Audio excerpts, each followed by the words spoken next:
একজন ভদ্র মহিলা ব্যাংকে চাকরি করেন এবং বড় অফিসার, নিজেই বলছেন যে আমি বেতন পাই 6 ডিজিটের বেশি, মানে লাখ টাকার বেশি, কিন্তু তিনি বাজারে এসে বলছে আমি লেবু না কিনেই ফেরত যাচ্ছে।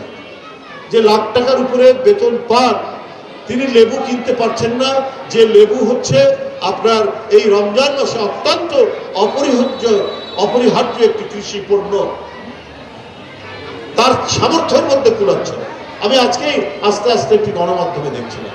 তো এই জন্য সমালোচনা করা যাবে না, এই জন্য আপনাদের বিরুদ্ধে কথা বলা যাবে না। আপনাদের তো প্রথম দায়িত্ব ছিল সিন্ডিকেট ভাঙা।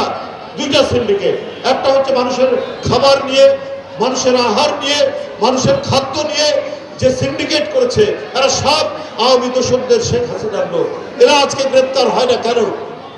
আজকে এদের কারণেই আপনার নিত্য প্রয়োজনীয় জিনিস, আর রোজার মাসে মানুষ একটু ভিন্ন ধরনের খাবার খায়, আপনার পেঁয়াজি খায়, পেঁয়াজ দরকার, কাঁচামরিচ দরকার, বুটের ডাল দরকার। তো এই সমস্ত জিনিসের দাম তো কম হওয়া উচিত, তো সেটা এখন কম হচ্ছে না কেন? এই জন্য তো আমরা সমালোচনা করবো সরকারের, যে